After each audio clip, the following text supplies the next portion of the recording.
I will not go to any foreign country to hide. This is my country, and I will die in this country.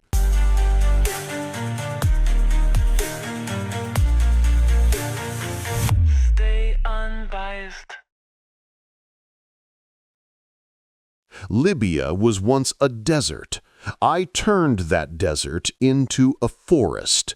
Now everything grows there. When the Europeans and Americans say they love you, it is a lie.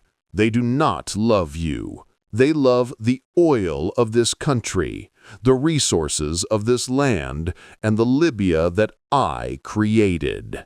They are helping you fight against me, but the wise thing would be for you to fight against them, because they are fighting against your future. Here is my final message to you. They are helping you to kill me, but you will surely pay the price by suffering after I am gone.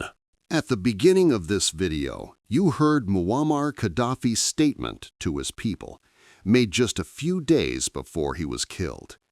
The exact wording may vary slightly between translations and sources, but the essence remains consistent.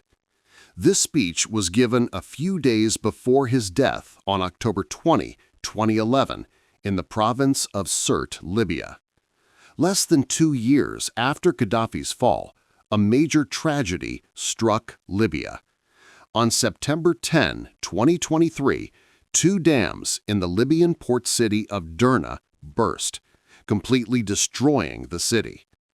More than 20,000 people were swept away in the massive flood that struck in the early morning.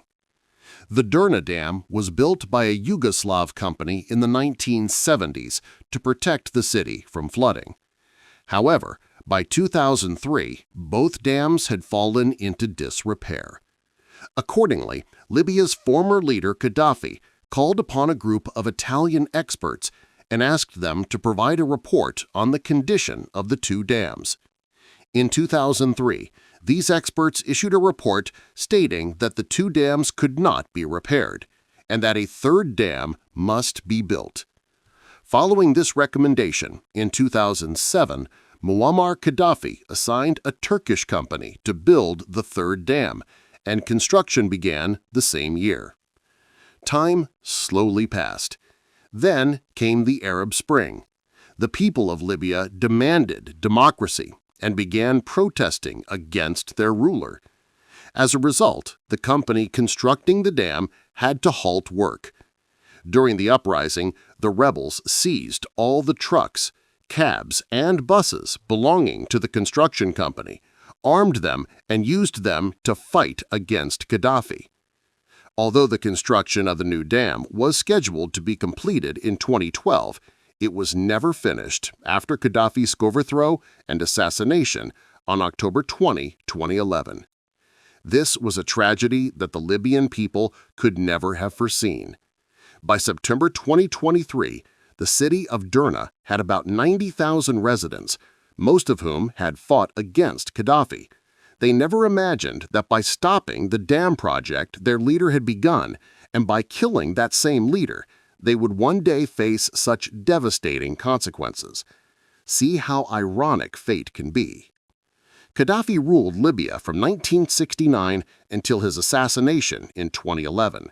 When he was finally killed, Libya's per capita income stood at $11,000, making it one of the most prosperous countries in Africa. He transformed a desert into a thriving nation and did many things for his people that are rarely spoken about. For example, electricity, healthcare, and education were all provided free of charge. If a student wished to study a subject unavailable in Libyan universities, they were offered scholarships to study abroad. Newly married couples received $50,000 to purchase their first home.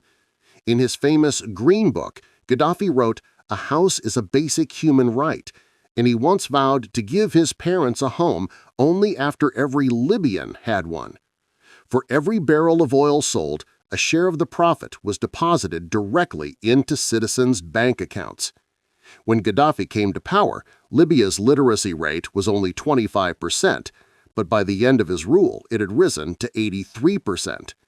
Another notable fact is that during Gaddafi's leadership, Libya owed no debt to any foreign nation, yet its foreign reserves stood at $150 billion. The current crisis in Libya cannot be summarized in a single video. To avoid making this video too long, I'll share the rest of the story in another part. In the next video, we'll discuss the origins of Gaddafi's downfall, the involvement of foreign intelligence agencies, and the biggest mistakes made during Obama's presidency. Don't forget to share your thoughts about this video in the comments below. If you haven't subscribed yet, click the red button below to join us. Activate the bell icon to be notified as soon as the next video is uploaded. That's all for today. Have a great day, everyone.